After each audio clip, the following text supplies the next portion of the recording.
want to go to war? Huh? Alright, well, this is Galadon, and you are watching episode 82 of Clash of Clans Attacks, another special Clan Wars edition. And this episode comes to you on the heels of a brutal defeat that Lost Phoenix has suffered in a clan war against Crucible Wrath. As you can see here, we lost 82 to 81 stars.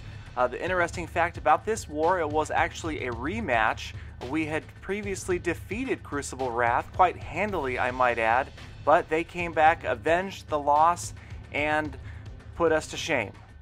And the critical difference here that put Crucible Wrath over the top, 3-star victories. Look at that, they had 6 3-star victories against us, even though they had 6 more lost attacks than we did. They had some players who put in some great solid 3-star victories, and that made all of the difference in this war. So that is what we are going to look at today, some 3-star victories, some non-Hog Rider 3-star victories. And we will start out with a replay here from none other than Taka Nohana of Lost Phoenix, attacking MK from Crucible Wrath. And yes, we will notice that MK's base isn't completely upgraded, but still a difficult 3-star anytime you're using non-Hog Rider style attacking and you're facing 2 multi-targeting Infernos.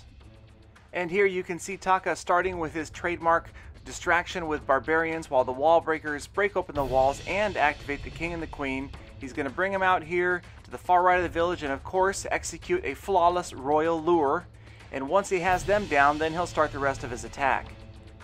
And right away he drops 1, 2, and then eventually the 3rd golem up there at the top. I think this is one of the keys to getting 3 stars on this type of attack. The hogs just move so fast, it's a lot easier for them to overwhelm the buildings and get in there under that 3-minute time limit. But here you really need to help accelerate them up, drop them early, get them moving through those structures. And I really think, I've said it before, I'll say it again, spell timing and placement is key here. You really need to utilize those rage spells, drop those freeze spells on multiple defenses like Taka did there. And the king is right in on that town hall. The queen is basically just going to come in and clean up. And shortly after she gets into that town hall area there, Taka's going to drop a rage spell. And notice closely here that she destroys about 7 structures there during that rage spell. She is going to fully utilize that rage spell's duration, and I think that's another important factor in getting through enough structures to clear 3 stars in a village like this. You really got to use that rage as long as possible. There again, she's going to use it. She's going to head around to the outside here after those Teslas out there.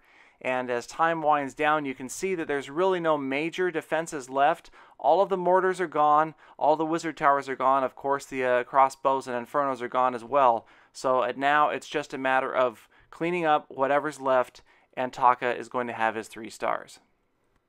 So yes, that was a solid 3-star victory, but we're going to look at another one here. This one, the attacker is actually from Crucible Wrath, Arcturus, attacking none other than Spencer, $23.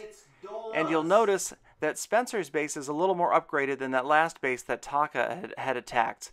And here I think the deciding difference was the fact that a lot of Spencer's structures are outside of enclosures. He's got this really strange setup here with all these different enclosures scattered around. And just because the majority of his structures are not enclosed, I think that's what enables a really well organized attack to achieve the full 3-star victory.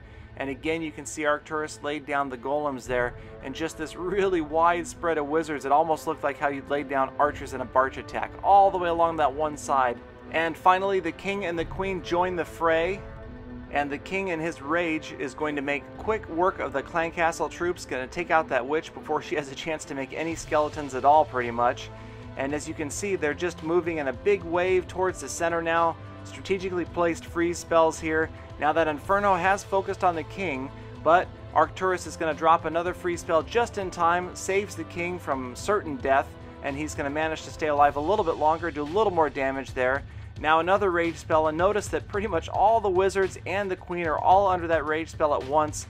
Wipe out a whole bunch of the high damage structures there. The queen is going to go on a rampage out on her own now, taking out cannons and archer towers and wizard towers.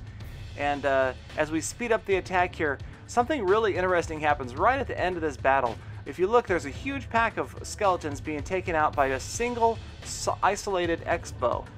And now all that's left to deal with it is the Archer Queen and 2 archers, but The queen has become distracted by that shiny black wall. She's decided to stop and shoot it, but it does provide a distraction long enough that those two little archers managed to get the third and final star. So again, hats off to Crucible Wrath for eking out the victory over Lost Phoenix. We hope to face you guys again in a rubber match. Definitely a tip there for winning clan wars. Make sure that all of your players are active and are going to use their attacks, because one inactive player can cost you the war. Thanks again for watching, liking, and subscribing. Please leave those comments. I'm still managing to read them all, replying to most of them. Let me know what you guys would like to see next.